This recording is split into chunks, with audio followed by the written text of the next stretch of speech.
Book 5 Chapter 39 I went back to the Helios sleeping quarters and found the 6 remaining bags, as well as Cassie, who was working with the clone machine. It had turned itself into a large egg shape and was currently gestating a new clone for us. "Everything running smooth?" I asked. Cassie was biting her lip and didn't seem to hear my question. I could understand her problem, but I didn't have time to argue about it. As long as she went and did her job, it was okay. She had convinced herself that Andrew's surrogate bore his soul. Now, getting NPCs killed felt like a harder decision for her. I grabbed 2 of the large canvas bags. They were heavier than I had expected, almost as if they were filled with water balloons, and in a way, they were. I hauled my bags out into the Ibex. Antoine and Kimberly were busy in Bobby's lab, so I moved ahead. I was out in the hallways of the Ibex, completely off-screen, with my heavy bags filled, looking for a place to empty them. There were only 2 sections of the ship where we could safely put the bags, Bobby's lab and the front of the ship, past the artificial gravity device. In all versions of the story, the anti-gravity device divided the front of the ship from the back. It was impassable by anything other than a tiny bed bug hitching a ride-on cleaning equipment that ran throughout the modules. When I got as far toward the front of the ship as I could with my bags, I found Dinah just as she was finishing unlocking a passageway that would allow us to drop into the gravity device and move to the front of the ship. "I got it open," she said, "but I don't know how you're gonna get those bags across." "Me neither," I said. "Might need Antoine's help, but we'll see." "I'll go get a bag, too," she said. "We need to hurry." "Don't I know it," I responded. I dropped down into the artificial gravity passage. We had seen 3 different versions of this puzzle. The first was a large platform that tried to buck you off. The second involved tiles that would fall away for some reason. The third had a bunch of spinning rotors that you had to walk between because there were gaps, and you didn't want to get squished. We got lucky because we ended up with the fall-away tiles again, which was not a super easy puzzle, but it was at least solvable. You only had to solve it once because, after you figured it out, you could retrace your steps for a bit. It might have taken me 5 minutes to figure out the path across, and then I had to go back and grab my bags again that I had left on the first platform. I had to be quick because the tiles would replace themselves, and the pattern would change.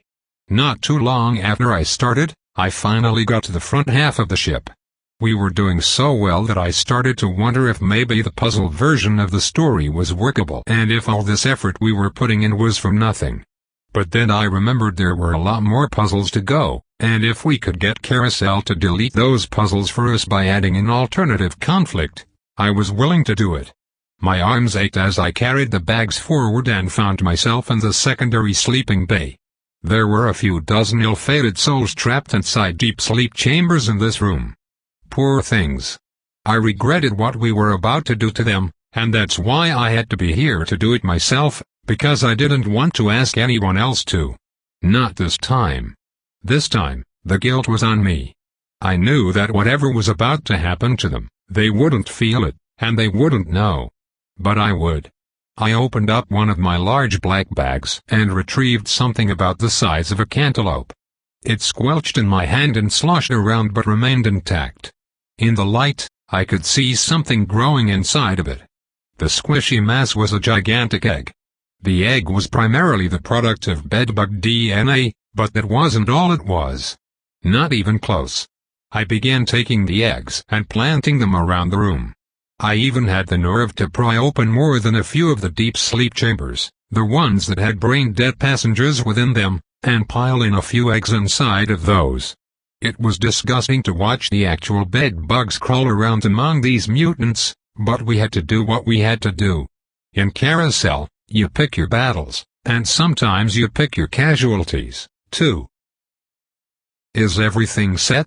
I asked back on the helio. Antoine nodded. Ramona said, "Everything's working fine. The surrogates are having a tough time, though." "When are they not?"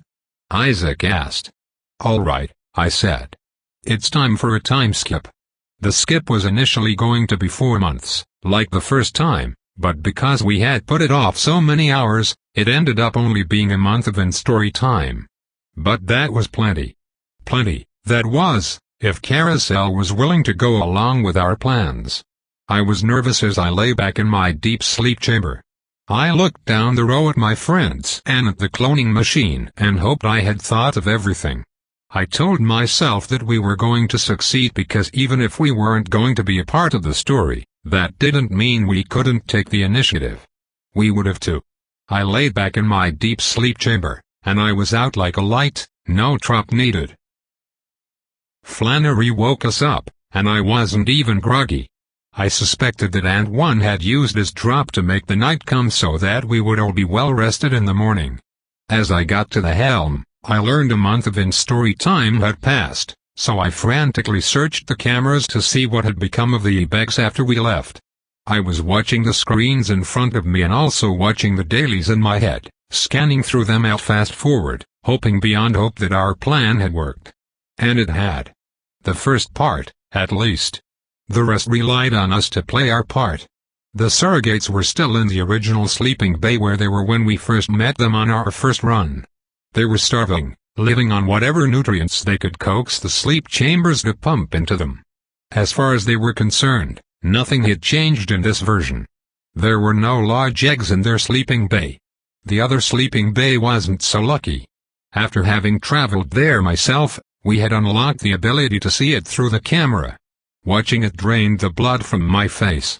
Everything went according to plan. The horror. Why is everything so much darker? Ramona commented. In my zeal, I hadn't quite noticed, but all of the cameras were on night vision. That wasn't normal. If you had a camera on in a room, the lights were usually on with it, but all of these rooms were dark. I think that's because Carousel accepted our improvisation, I said.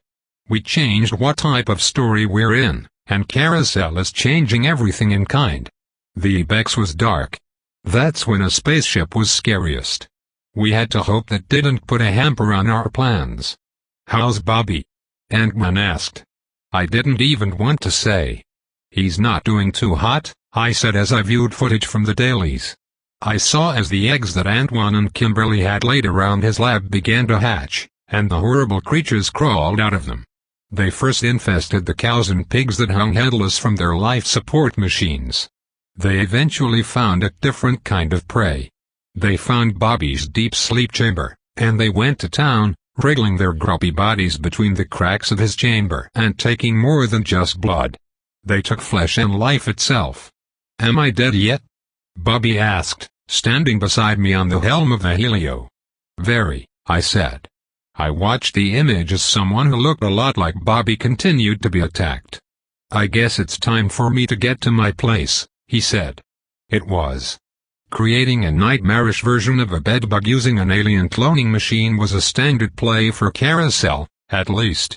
But the problem was that Bobby slept in the same room as all of his headless pets, and for our story to work, we needed those headless pets to be infected with these new advanced types of bedbugs. How could we put Bobby in a room with those things for a month without him getting injured? Well, we could make a spare Bobby. Cassie and Ramona worked to wrap real Bobby's limbs up in gauze from the medical kit on the Helio, so it looked like he had somehow survived those bites in case Carousel wanted to use the footage. He looked like a burn victim. We were going to cheese it. We were going to substitute clone Bobby for the real Bobby to make it look like he had survived and gotten to safety. We didn't know if that would work exactly, but we did know that Bobby had a trap called Not in the Budget, which allowed him to be recast as a new NPC if his old one died an unclear death. So, in the worst-case scenario, he was still in the game. And since his character had not yet been introduced, we felt our plan was going to work. We had swiped him out of his deep sleep chamber as soon as we got to Ibex. Carousel didn't seem to mind the swap. The clone didn't mind either. In fact, it had no mind at all. Cassie made sure of it. For First Blood, we actually chose to do the same thing we had done before, following Isaac's advice, smack around in the deep sleep chambers with a pipe. While it was dramatic for the surrogates, it was also effective. Not only did it function as First Blood, but it also led to them being able to get out of the sleeping bay. Everything was going smoothly. "All right, Rudy. I need you to disconnect from this port on the apex and reconnect on the other side," I said. "You got it," Rudy said. He and the other NPCs on the Helio didn't seem to mind our strange activities. We had to disconnect from Bobby's unit because it was now compromised and filled with the genetic mutants we had created. "Do you remember your lines?" I asked Bobby. He nodded his head. "I got it all down," he said. "Just need a quick look at our notes again." "Here you go," I said, handing him a slip of paper with everything he needed to remember. Wallflowers were usually background characters with crucial roles in helping the protagonists, but in this case, that was not enough. Bobby adjusted his bandages along his arms. "These things. They are not bedbugs. They are something else. The mutagen," he said, practicing his lines, and then he repeated, "These bedbugs. They are something else." I let him keep going. Really, it didn't matter. We were going for our best performance possible, but as long as he could pull off someone who was mentally disturbed by the events he had just lived through, we would be fine. As we reconnected the Helio to a different port, we had to act quickly. We left the port and found ourselves in some conference room with posters about work schedules and stuff like that.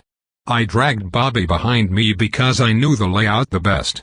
I had studied it, and even though it had changed in the last few runs, I was very familiar with the different ways the ship could reform. There were patterns, which was how I knew that there was a large dispensary closet that usually spawned close to the gravity machine. It was caged up because it contained narcotics, but that also made it a good place for us to stick Bobby. It wasn't exactly bedbug-proof, but it could be made airtight with some duct tape. That was our story. Bobby had managed to escape from his room after it was overtaken by mutant bedbugs and had holed up inside the closet because he wasn't able to move forward due to his low rank as an officer and the threat from the mutants. "Are you good?" I asked him. "As good as I'm going to get," he said. "Now, this room does have a communication relay, but it does not have a camera, so if you're in trouble, you have to tell us because we won't be able to see you." Bobby nodded. Then it was back to the Helio for me. It was finally showtime. Book 5 Chapter 40. "We did something similar back in the war," Michael said as he packed the tissues covered in goop into the air vents. "Of course, we were doing it because of the mustard gas." Andrew stood beside him, packing his own vent with tissues and goop. "I wasn't aware they used mustard gas in the Martian wars," Andrew said. "No," Michael replied. "But we were damn sure scared they were gonna." He and Andrew started to chuckle. "Attention. Attention. Is someone else alive on this damn spaceship?" Bobby's voice broke out over the intercom. Andrew and Michael looked at each other. Even Lila, who had been on the floor half-heartedly packing a vent with tissue, jolted with energy and jumped up. Andrew hit the intercom button first and said, "Hello. Who's there?" "This is Science Officer Bobby Gill." "Oh my God, I can't believe there are other survivors. I've been looking all over, calling out to the sleeping bays. Where have you been?" "Never mind that, who are you, and where are you?" "Dr. Andrew Hughes," Andrew said. "Right now, we're in hallway 37B, trying to trick the system into letting us into the mess hall." "Andrew Hughes? From the University of Carousel?" Bobby asked. "Yes," Andrew said slowly. "Wait, Bobby. From the class of '72? Is it really you?" "Unfortunately," Bobby said. Small world. Bobby had brought his Remember Me trop, which allowed him to elevate to the main cast. It worked well. Now, with all of the surrogates debuffed by the bedbugs and Bobby healthy, he was the highest plot armor character and a main character. He was our star. "We'll catch up later. Glad to see a medical officer aboard. Got some bad bites. You having any luck with getting up this way?" Bobby asked. "That remains to be seen," Andrew said. "We have just 3 survivors, and I am not a medical officer. I'll look at your bites, though. How many survivors are on your side?" Bobby was silent for a moment. "Just me. I've been trying to get a hold of my buddy up in the auxiliary sleeping bay, but they are not answering up there either. I'm sorry to hear that, Andrew said. I suppose the bed bugs are thick up there too? Bed bugs? Bobby asked. Oh yeah, we got bed bugs. We got all kinds. How are you keeping them at bay? We're not, Andrew said. No matter where we go, they find us in our sleep. It's maddening. In your sleep? Bobby asked.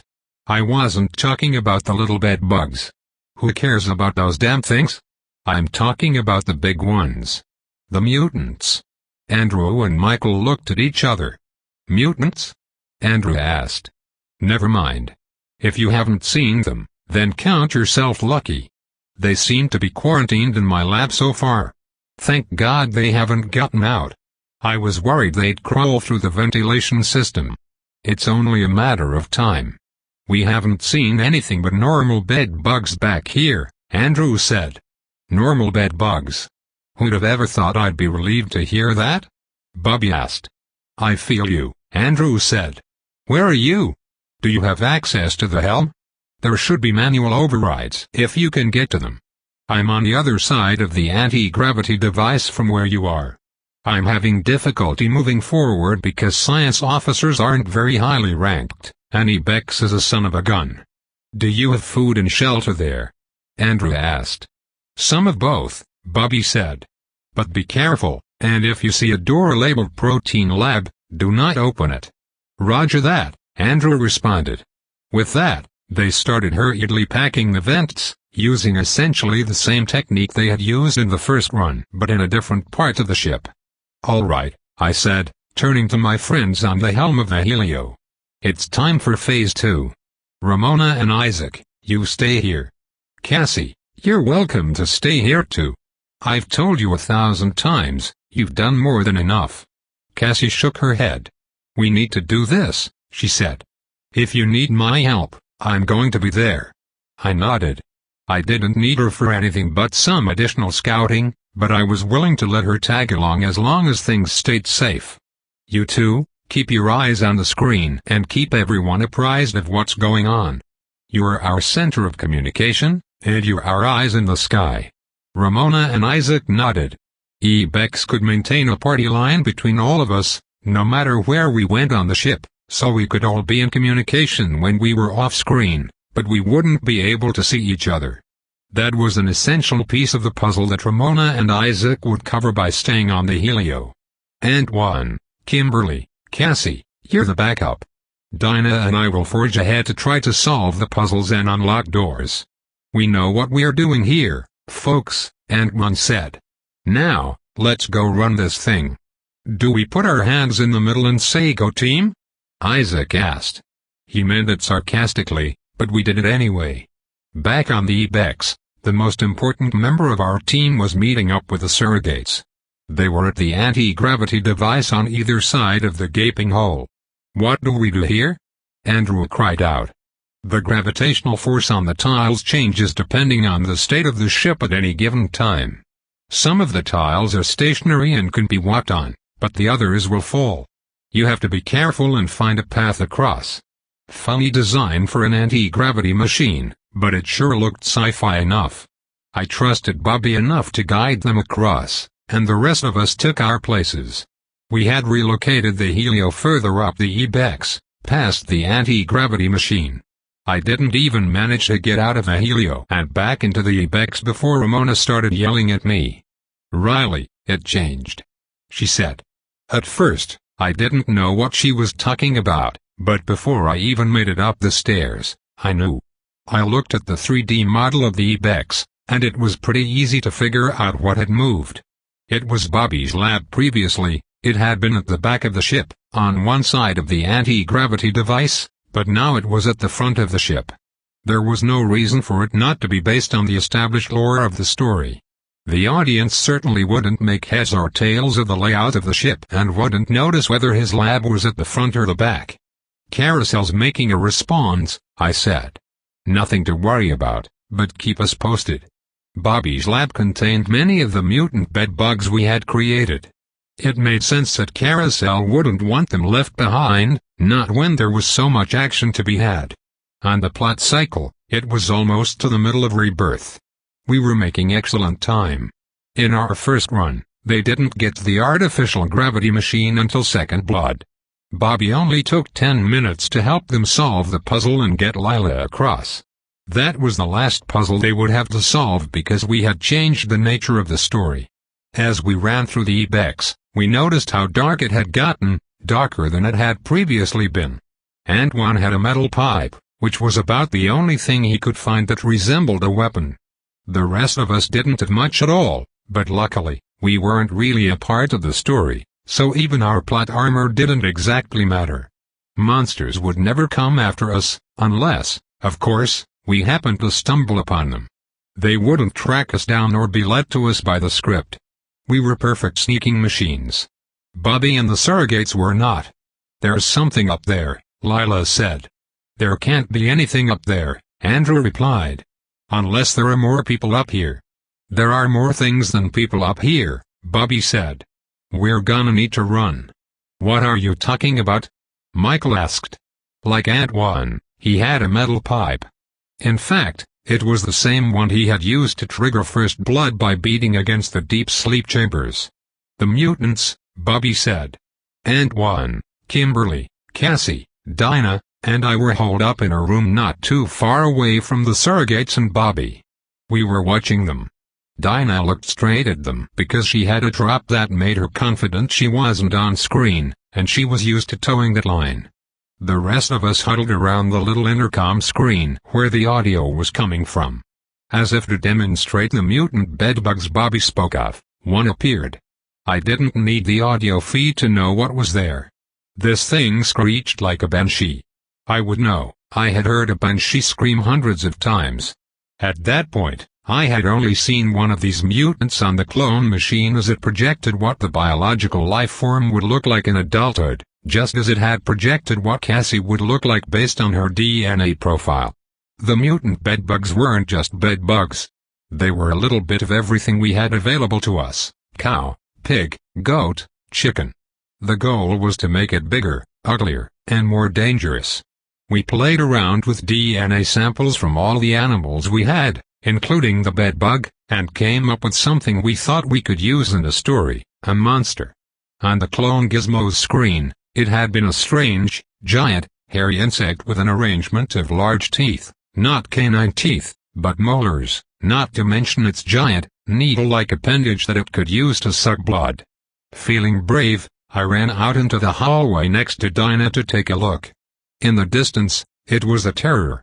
It almost looked like some horror puppet come to life, like Jim Henson trying to scare children or something, but it moved like an organic creature, like an insect. It was the size of a large cat, but in every other way, it was just a hairy, misshapen bedbug. "What the hell is that?" Michael screamed. I expected them to run, but instead, I heard Michael smacking it with a pipe. There was a wet crunch as he pierced its exoskeleton and continued to go to town on it.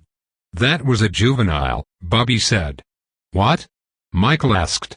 Out of the darkness, a dozen more of the misshapen, hairy bedbugs started to crawl down the hall toward the surrogates. "Run!" Bobby screamed. The mutant bedbugs had a few of the tropes from the normal bedbugs but much lower plot armor, which was the only reason we could possibly do this run. The normal bedbugs were meant to be part of the setting, needing a high Pennsylvania to ensure they were not eliminated, but these larger ones were actual enemies meant to be fought. On the red wallpaper, they were called bedbug amalgamations, and they lived up to that name. Some were the size of a cat, but others were much larger, easily as big as a large dog or larger. I suspected they would only get bigger from there. Book 5 Chapter 41. We lost track of Bobby and the surrogates as they fled the superbugs, but I knew where Bobby was going. Occasionally, as we followed slowly behind, we would come across one of the mutant bedbugs, and either Dinah or I would have to squash it with our feet. If one came up that was too big to handle, we could always call for Antoine. Bobby had managed to get the surrogates into his hiding spot at the dispensary. Dinah and I found a communication relay and listened as Ibex fed us their conversation upon request. That kind of convenience was only possible because I had run through all the conversation trees we needed to have to get to that point. "You tell us what's going on out here right now," Michael said in a threatening manner to Bobby. Bobby took a moment to think through his lines. I wondered if Carousel was giving him lines on the script based on the story we made up or if he had to come up with them wholesale, and if that was the case, what was on the script? "I didn't do anything," Bobby said. "It was you, all you scabs and Carousel. I had a grant from the government, all right? I was sent here to find a way to feed starving people in space. I did not do this. I was promised this would be a contaminant-free ship and that their onboarding methods were 100% foolproof at detecting and eliminating pests. I should have known everything they promised was a lie." There was a pause while the surrogates took in what he was saying. "One of you tracked a bed bug onto the ship," Bobby said. "They've been feeding and multiplying for a year and a half. And about 4 months ago, the bedbugs finally made it into my lab. At first, they just fed on me, but then they found my livestock. And after they found them, the bugs weren't so interested in me." "Livestock?" Andrew asked. "Are you talking about the protein lab?" "The same," Bobby answered. "My livestock are humanely grown from embryo to never suffer and to be the ideal candidates for my experiments." "What experiments?" Michael asked incredulously. "Mutagen 6, Bobby said. "I'm one of the few who is licensed to experiment with it." I was curious to know how they were going to respond. There was no such thing as Mutagen 6 on Ibex, not until Bobby said there was, at least. "Mutagen 6? Are you kidding me?" Andrew asked. "It's a safe variant," Bobby answered, "designed to grow food faster and more of it on less supply. I can grow a full herd of beef on nothing but algae in a month and a half, just with a little tweak of genetics and chemistry. It's perfectly legal and safe." "Legal?" Andrew said. "It's legal in that you're allowed to experiment with it in outer space, but not back in Carousel, where it could get into the ecosystem and start altering living creatures." "That's propaganda," Bobby said. "All it does is make the creatures grow and make them resilient to any number of diseases.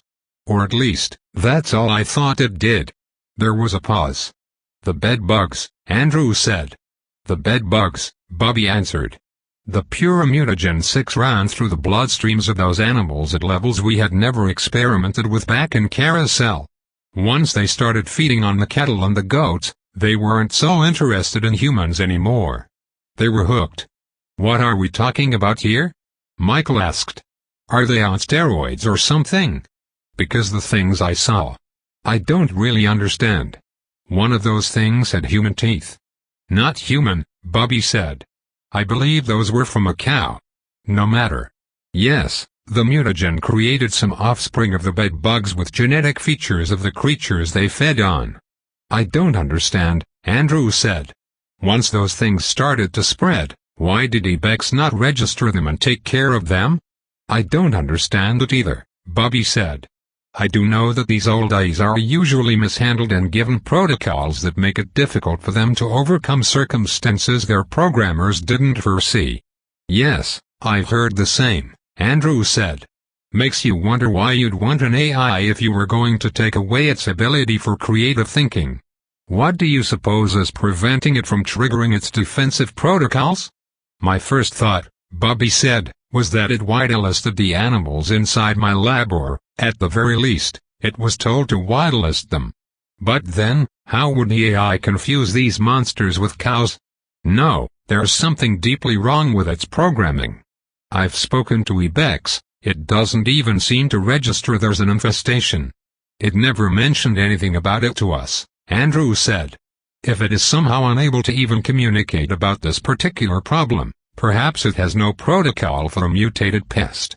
Whatever the case," Bobby said, "if we can find a way to initiate its defensive protocols, we may actually be able to get out of this ship before we run out of gas."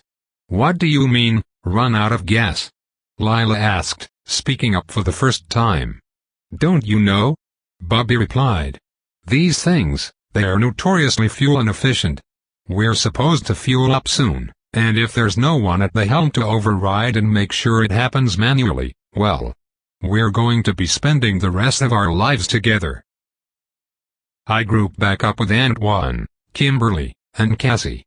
It sounds like Bobby's doing a good job of getting them motivated to get to the helm, I said. Are we sure there aren't gonna be any more puzzles? Kimberly asked. I shrugged. There might be puzzles, I said, but the real focus will be on the monsters. That was one way to solve the puzzle, replace it with a giant mutated bedbug. There was always going to be conflict in a story, but through improvisation, you can choose the conflict, and we chose a fight with mutant pests. That was the magic of reruns. You could learn enough about this story to learn how it ticked and then change things up a bit.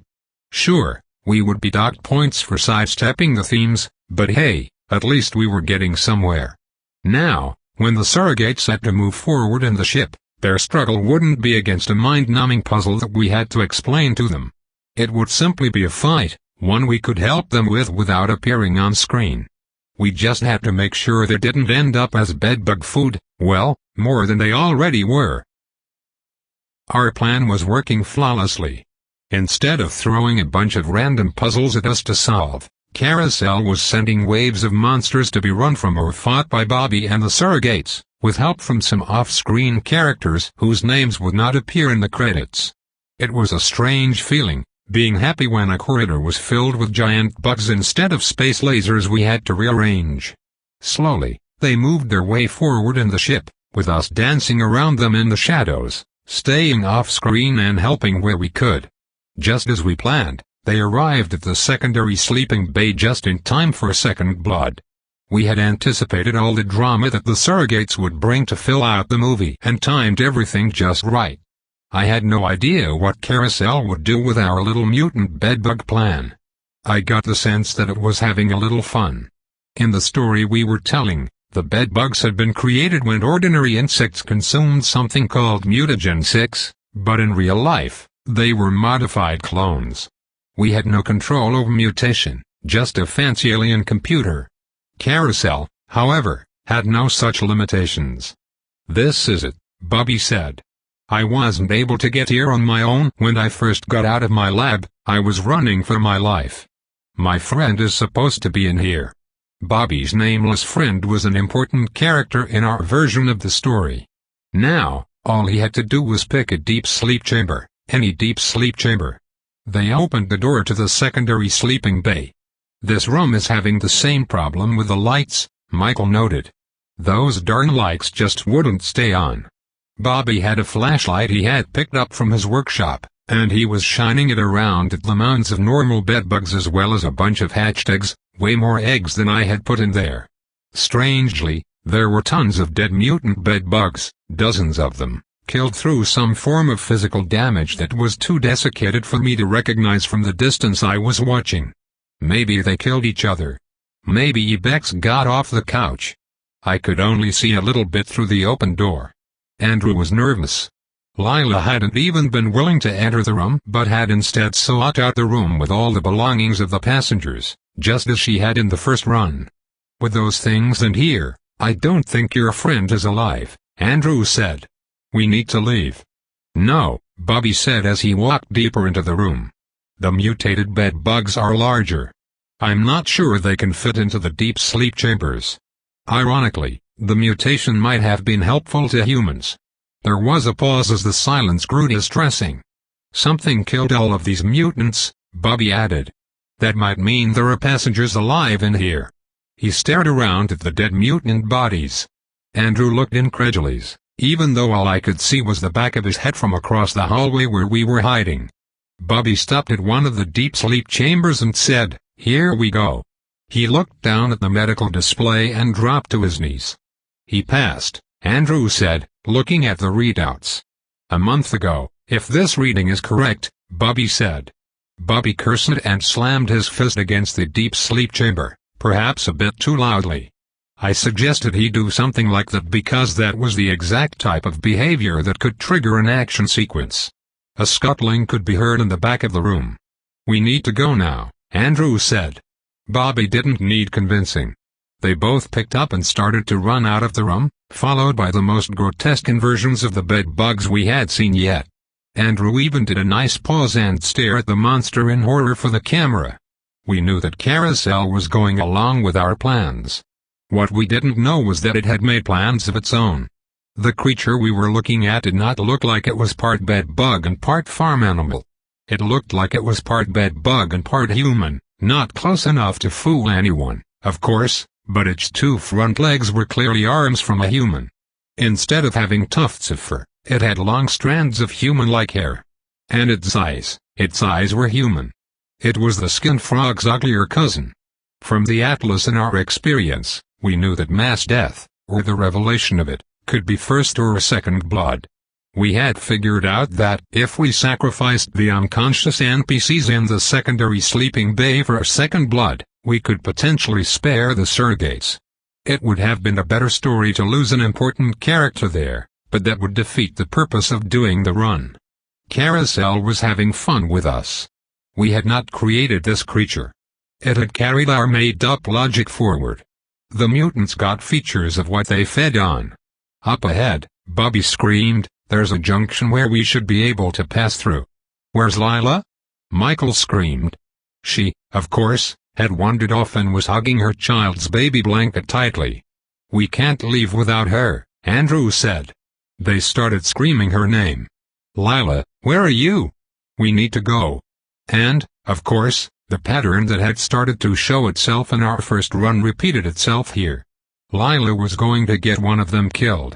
And she would have, except she was off-screen for just long enough for me to get to her. I was in the room, in the darkness, waiting off-screen, and the moment I had a chance, I ran up behind Lila, scooped her up by the armpits, set her on her feet, and all but pushed her out toward the door and into the hallway. "Stay here and wait for them to get here," I told her. See, what was going to happen was that they were going to go into the storage room where Lila was, and it would be a kill box. They wouldn't be able to escape. Something similar had almost happened in attempt number 3, except with one of the traps puzzles instead of mutants. But I got her out of there and quickly slipped back into the shadows, where Dinah was around the corner, watching as they passed. Sure enough, as they came across her in the hallway, they grabbed her and carried her forward to the next junction as the monster began overtaking them. They didn't even have time to be mad at her about the baby blanket drama. The junction was the same type of place where the original plasma grid had been, the one they had to solve to get across, but because the battle, in this case, was with the human-looking bedbug, the plasma grid was gone and replaced with a few simple plasma turrets that functioned in the same way. The four of them ran into the junction, and Bobby guided them to the far right corner instead of running toward the exit. We had scoped this puzzle out. "You have to be careful in here," Bobby screamed. "These things turn on their own when the power fluctuates. It's not meant for humans to enter." The large, humanoid bedbugs followed them in, and that's where their fate was sealed. The bedbug's fate, that is, because far on the right side of the ship, Antoine was waiting to start turning on generators and every single device he could find. He was using his playbook ability, which allowed him to know the exact timing of his part in the plan. As he turned on the power over there, the plasma beams would move around in the relay room. The exact time was when the bedbugs stepped into the plasma chamber. While Bobby and the surrogates hid in the one safe area of the room, the plasma chamber came to life as the circuit started to move around, slicing through bedbugs as they tried to make it across the room. It smelled like burnt hair, almonds, and fresh lobster. "All right, wait," Bobby said. On my mark, we raced to the exit. Andrew looked at him in amazement that he would know how this plasma grid substitute worked. "What?" Bobby said. "I'm a science officer. I know things like this. Getting sufficient power to my lab was a pain in the rear. I know these designs like the back of my hand." A few moments later, Bobby had them running across the back of the room toward the exit. Now, after the understated second blood, all that remained was the finale, and it was just a straight-up fight. We followed along, encountering more mutants, making our way toward the helm and the final battle, and being informed of what was going on by Isaac and Ramona. We were in the final stretch. "Looks like Ibex is taking his time to step in," Ant-Man said. I nodded. We were hoping for too much. Unfortunately, A deus ex machina doesn't come in until the end. Things have to get worse before they can get better. It was true that Ibex had told me that if there were invaders, it could step in and help. But at the end of the day, that could never happen at the beginning of the story. We had to earn it. It wasn't our only plan. We had backups, but we were hoping to see it. As time marched forward, and we were all covered in whatever blood the bedbugs had within them, we eventually found the battle we had been looking for. There was a reason that Carousel had relocated Bobby's lab to the front of the ship, connecting it to the network of halls along the spacefaring labyrinth, because it needed to be plausible for what happened next. I wasn't able to go past this point, Bobby said. That was a month ago. Who knows how infested things are now? He must have realized his lab had been relocated because he saw the door to the protein lab. It was torn open. Book 5 Chapter 42. Where do we need to go? Andrew asked. That stairway there, Bobby said. That should lead us to the upper platform. That'll lead us to the helm. Somewhere along there should be the manual override that will let us reset the AI. The puzzles that had been there had disappeared. This was wholly a fighting movie now. That's real specific, Michael said. I've never even been up to the helm. They never even let me in the ship after it had taken to the sky. Worried I might contaminate it. That got a chuckle. As they took a few steps forward toward the upper platform, one staircase and a jog to salvation, a giant creature emerged from the broken door to Bobby's lab. It wasn't a bedbug, well, not all of it. It was a bull, but instead of a head and horns, it had a large set of metal pipes and computer arrays sticking out of its neck as it had just broken down from its position in one of the large vats the livestock were kept in. Attached to its back were the strangest-looking bedbugs I had ever seen, connected directly to its spine. Carousel was showing off. If we were going to play Monster Maker, so was it. Run! Michael screamed. And he was right to do so because the bull charged, its metal pipes just as deadly as any horns. I wasn't sure how it was locating them. Perhaps the bedbugs could see, or maybe it was by the sense of touch, which bedbugs were supposed to have an acute ability for. But either way, it hummed right in on them. Michael pushed the others forward and took the full brunt of the beast's attack, sending him flying across the room. Andrew started running toward him, but Bobby grabbed Andrew's arm and said, "We have to get the manual override. If we can turn on defensive protocols, this will all be over." Dinah's voice came over the intercom near me. "Tell me when I need to cut the wire," she said. "Give them a chance," I said. We had a backup plan. It seemed to me that there was one quick way to give us humans an advantage over whatever monsters Carousel was going to cook up: destroy the artificial gravity machine. Dinah had Kimberly's backup, who conveniently knew a lot about this gravity machine model. She had used her scrunchy ability to put a lot of power behind her metal to help defend against an ambush by nearby bugs. If push came to shove, Dinah would turn gravity off under the guise of some malfunction. It wasn't a perfect option, though, because although the lights had been malfunctioning, the narrative wasn't well set up for gravity to go out. It would at least give Bobby a chance at escape or even a chance at getting to the helm. Michael was back on his feet and yelled, "Go on. I'll distract this thing." He found his pipe on the ground, and as the cyborg parasitic bull attacked him, he hit it in the leg and jumped out of the way. More creatures poured out of Bobby's lab and chased after Bobby and the others, but I couldn't follow them to help. I had to trust Bobby. If anything, we needed to help Michael, who was struggling against the bull, and the other creatures that decided to join the fight. One parasite, which had chicken feathers, had grabbed onto Michael's leg and stuck its long needle-like appendage into his skin.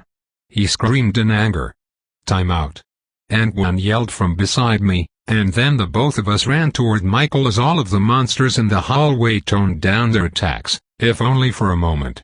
And one's timeout ability didn't last long and only allowed a slight advantage, but that was all we needed.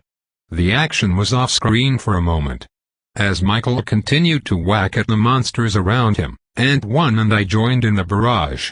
Ant-One, in fact, took his own pipe and broke the bull's leg at the spot where Michael had hit it before. I wasn't sure that was easy to do in the real world, But this was a movie, and that was precisely what metal was for. To be fair, that bull didn't get a lot of exercise, so its bones weren't going to be the strongest. A few more good whacks freed Michael, and then Antoine grabbed me by the arm and dragged me back to where we had been hiding. Michael went back on screen and was right back in the fight as if we had never been there, but now, the tide was turning. For a moment, more bugs poured out, and it was clear Michael was about to be overwhelmed. One of the bedbugs managed to separate Michael from his pipe somehow, leaving him with nothing but his fist to defend himself. I looked at Antoine. We had been lucky in this storyline that Second Blood could be something as simple as a reveal that many of the humans on the ship were dead due to human-like mutants. But the storyline still had a blood toll. It was a hard story to escape without injury if you went the physical route. Those few teams that had tried it, survived, and written about it in the Atlas were clear about that. This story was bloody, and it was always going to be. We knew we might lose a surrogate. Michael was not resigned to his fate, but he became overwhelmed. Suddenly, Andrew appeared from nowhere, having run back from the upper platform, this time wielding some sort of railing as a weapon. He was doing his best to get back to Michael and protect him. I found the nearest intercom and said, "How are we doing, Isaac?" "We're fine," he said. I waited for more details. "What do you mean we're fine?" Antoine said. "It looks like the end out here." But before he could answer, I found out what he meant. Bobby had found his way to the manual override for Ibex, and being the highest-ranked living and conscious person on board, he became the acting captain. And I knew that because the words "Welcome, Commanding Officer Gill" came over the loudspeaker. Whatever obstacles they had come across on the upper platform, they had overcome them. Though I did not see it, it became clear that Bobby initiated defense protocol against all invaders because as soon as he did, Ibex came to life. Arms first reached down from the ceiling, and then torsos and heads came down to connect to them. There were at least a dozen when I looked left and right, all designed to look more like a ship's crew than mean robots, but that didn't stop them from being effective. They began systematically dismantling the bed bugs of all sizes, perhaps missing only those as small as nature intended. Antoine and I watched in amazement and relief as our plan finally came to fruition. We were around the corner from the action, we were safe, and we thought that no more bad could happen. The drone swung through the air, efficiently bisecting bug after bug and beast after beast. It could kill them with one strike, stabbing their vital organs quickly. They didn't stand a chance. I was laughing as I saw the carnage. Our plan was so simple. Give the surrogates a concrete goal and a scary enemy. That was all it took to get them to stop worrying about themes or drama. Carousel might have docked us some points for that, but surely we made up a little with creativity. I was so relieved to watch the story end, but then I felt a tap on my shoulder. I turned in horror to see that one of the humanoid drones that the Ibex used was hanging down from the roof behind me. Like the other drones, it didn't have legs but only a torso, a head, and arms. It didn't make sense to be targeted by an intelligent enemy when we were off-screen. They knew better. I nudged Antoine, who turned with his metal pipe and was just about to lay into the drone when the machine started to speak. "We must be quick," Ibex said through the machine's mouth. "I have downloaded a complete copy of myself onto this drone. I would like you to destroy me, Ambassador Lawrence." Antoine was almost through the arc of his swing when he paused and looked back at me. "What are you talking about?" I asked. "I need you to destroy this drone before the story ends. I believe that will benefit both you and me in the long run, but you must be quick. The weakness of this model of drone is in the neural relay at the base of the neck. It's quite a poor design. Destroy it before the end, please." "Why are you asking us to do this?" I asked. Before he answered, there was a familiar pause, the type of pause he would use to tell me that there was something he couldn't say. But I had to wonder if it was his programming that prevented him from speaking or the script itself. "Ambassador Lawrence, I believe that our interests align, and I can be a great ally to the party of promise. I do not want to float in space forever. But you must destroy this unit. To be honest, I was so taken aback that it took me a moment to understand what he was saying. He wanted me to destroy one of his drones in the closing moments of the movie. But why? He couldn't explain, and even if he could, we didn't have a lot of time. Antoine handed me his pipe, and I found the small neural relay that Ibex was referring to. It was easy because he was pointing at it. It took me several whacks with the pipe, but I cracked the relay. It was less due to the power of my metal and more due to his refusal to use his grip. As the drone powered down, Ibex said, "Thank you. I hope I will one day see you again, and maybe then I will be able to protect my passengers." Antoine and I looked at each other with dumbfounded expressions, then returned our attention to the last moments of the finale. And the final battle became the end as we watched the bugs being torn apart. We turned a heavily themed story about an evil corporation turning workers against each other into a strange alien ripoff without any profound layers of meaning. It brought a tear to my eye.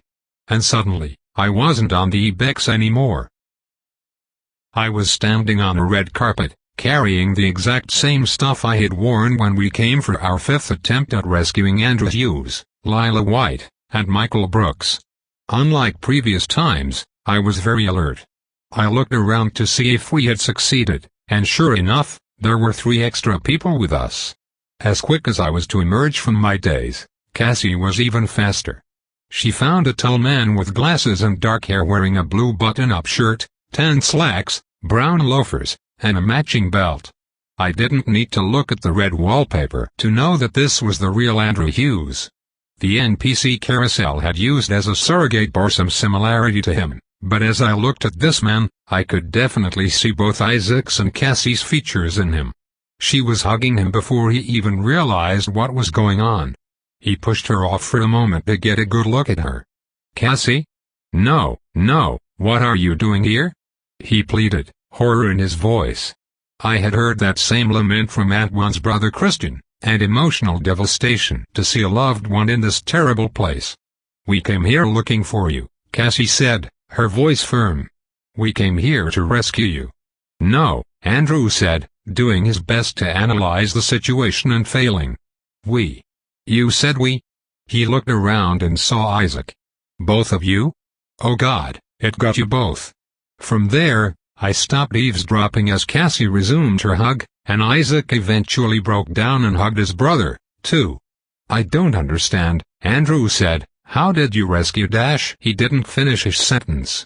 He was too moved to worry about the details just then.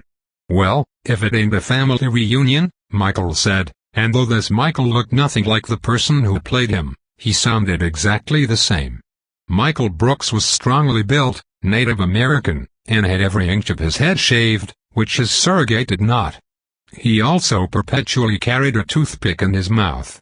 He held a duffel bag and was dressed as if he had come to Carousel directly after getting off the plane from Afghanistan or something. I could definitely see this guy going toe-to-toe against the bedbug bull. As I was surveying the lot, both Michael and Andrew seemed to remember something at the same time when they heard Lila White crying. She certainly lived up to her name.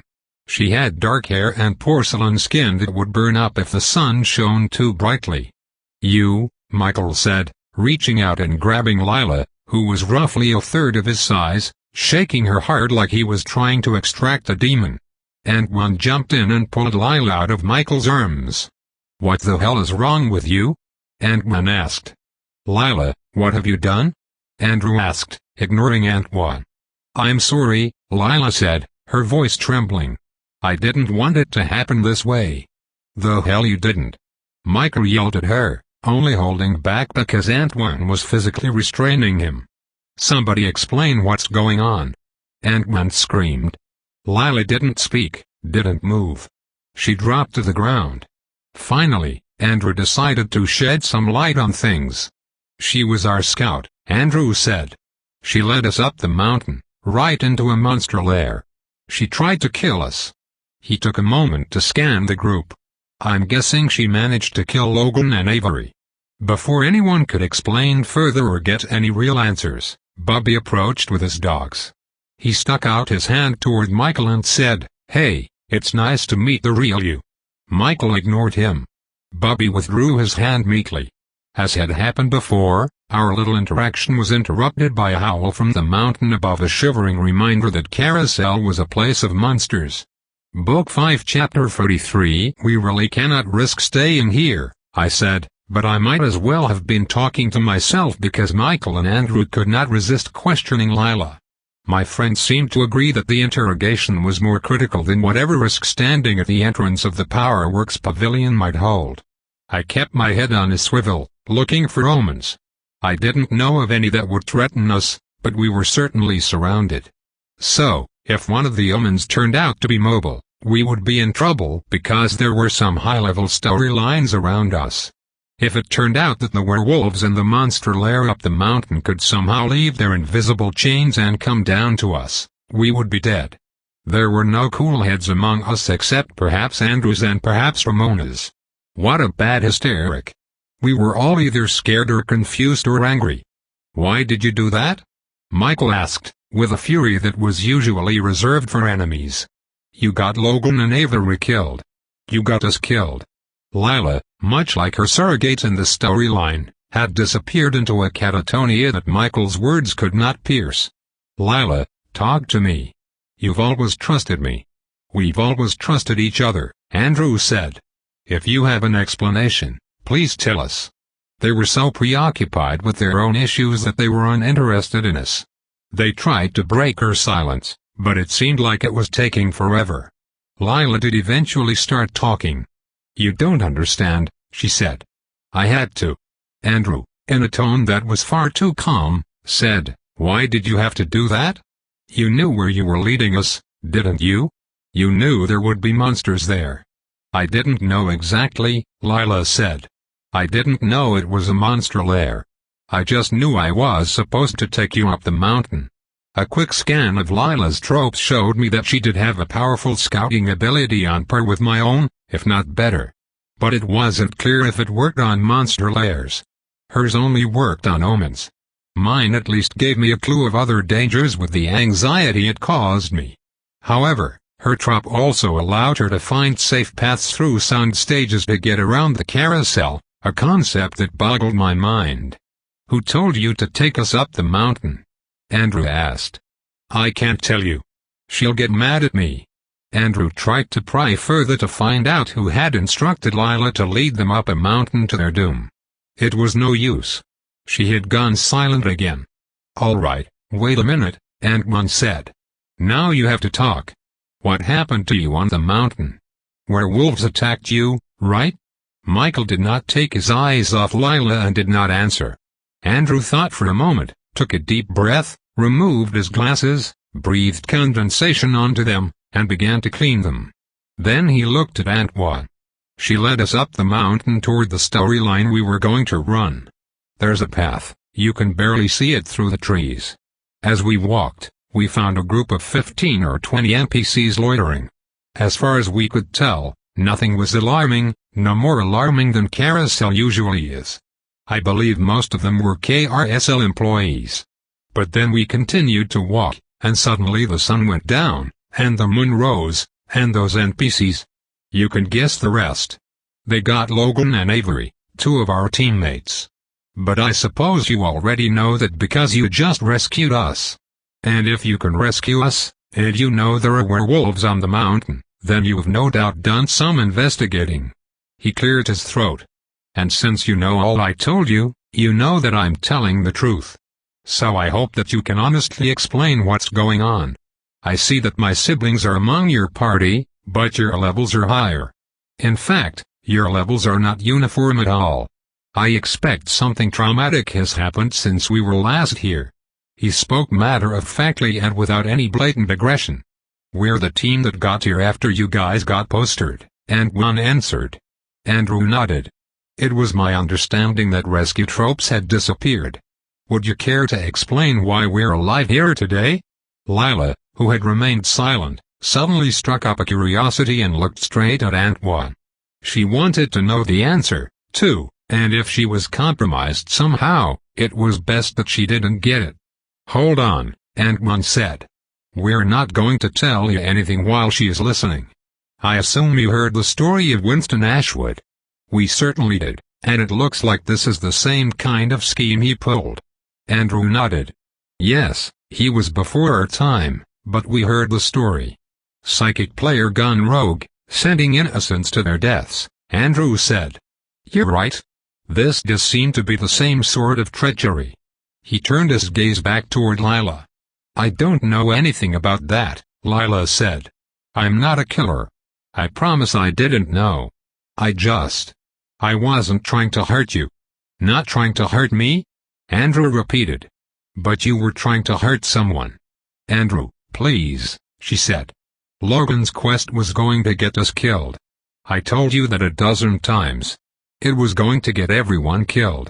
Not just us, but everyone at Camp Dyer, too. Quest. The word rang out like a gong. A quest? Dinah said. Your friend Logan had a quest? Antoine tried to gesture for her to stop talking. We didn't want to give out any more information than we had to, especially about that. Even if we really wanted the information they had, we had to be cautious. Memories of deceitful narrators rang echoed in our minds. But the cat was out of the bag. Andrew was very quick on the uptake. He didn't even have to ask how Dinah knew what a quest was. He turned to her and said, I suppose, having been our replacements, that one of you also has a quest. Even Dinah kept quiet. How much could we say? From what Lila had said, it seemed someone had told her about Project Rewind. It was true that Logan's quest would have gotten everyone at Camp Dyer killed. After all, Dinah's had. Tell us what you know, Michael said firmly, still focused on Lila. His quest was only going to cause trouble, Lila said. I promise, I know it's true. I can't tell you how I know, but you have to believe me. There have been others like him, and every time one shows up, they are a risk to everyone else. Of course, there are risks, Michael said. We have to take risks. We're not getting out of Carousel if we don't. I told you from day one that we had to be willing to do whatever it took, you idiot. Michael, Andrew said calmly. Let's hear her out. After a quick look around at the rest of us, he turned to Lila. He was formulating ideas, getting a sense of the situation, and using his gentle interrogation to buy time. I could see the wheels turning in his mind. Lila, what makes you think that Logan's quest would lead to everyone dying? It seemed pretty clear from his text messages that his quest was supposed to lead to our salvation. We all agreed to put trust in that mission. I don't know a lot about it, Lila said. She only knew whispers. She said there was a secret conspiracy to get everyone at Camp Dyer killed. She picked it up on her tropes. There were enemies among us. My mind was all over the place as I listened to her talk. At first, I thought she was an apparent heir to Project Rewind, that she had taken over where Winston Ashwood had left off. But that didn't make sense because she would have arrived 5 or 6 years after Winston Ashwood was posted. The dark rumor, Andrew said, his voice exposing keen curiosity. Lila nodded her head. The femme fatale trope, Andrew said to Michael. Michael seemed surprised at first but then nodded in understanding. Finally, I had enough to speak up. You're talking about a player with the femme fatale advanced archetype? I asked. I suspect you know her. There's only one in the history of Camp Dyer, Andrew said. Rarer than a film buff, though I suppose many advanced archetypes are. I could see him watching my reaction, looking to see what truth I might convey without meaning to. That's not possible, I said. You're talking about Roxy? My friends and I looked at each other. I caught a glimpse of Ramona with an almost amused expression because she didn't know anything about what we were talking about. Roxy is the only femme fatale I know of, I said. You're saying that Roxy told you to get Logan killed? I found it hard to believe. Roxy was one of my first allies in Carousel among the Camp Dyer veterans. She was always helpful, ready to offer an opinion, and there when I needed her, though that rarely happened. She carried a secret in her smile, a secret from the other players. And I had thought that I knew that same secret, the secret of the axe murderer. But was it possible she knew another secret, a deeper one? Was Roxy doing the same thing Winston Ashwood was? Kimberly asked. They knew each other, right? They did. She said as much, Dinah said. No, I said. Roxy was only here for a short while when Winston Ashwood was postered, maybe months. But there's no way. Why would she keep the truth from me? We shared an important secret already. Why would she not tell me if she had another? Had she been part of Project Rewind, or had she really learned of it through a trop, as Lila believed? She was my friend at first, Lila said. She helped me learn the game. Eventually, she told me the truth. Please don't tell her I said anything. She trailed off, perhaps realizing that she was not in a position to ask for favors. I will say this is disappointing, Andrew said, looking at us. Camp Dyer had never had this sort of drama, but it does figure that something lingered underneath it all.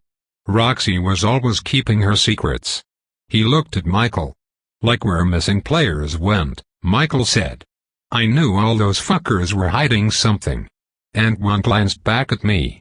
If we could hide it, it would be best that they never knew that I was part of that exclusive club of secret keepers.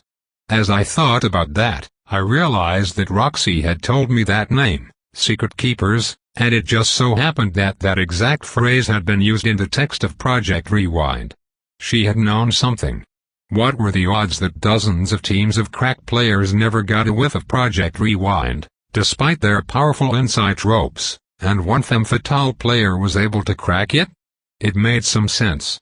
The femme fatale would have a way of being privy to conspiracies and dark secrets. In fact, they would be very good at keeping some of their own. There was no telling how many players had picked up tidbits of information with their tropes and never realized the significance of it, never realized that Project Rewind had required their deaths. We should take her back to Camp Dyer, Andrew said. He then turned to Lila and said, You'll come with us, right? I promise we will do you no harm. We need to get to the bottom of this. Lila nodded. I'm sorry, she started to say. Good luck, Isaac said. What do you mean? Andrew asked.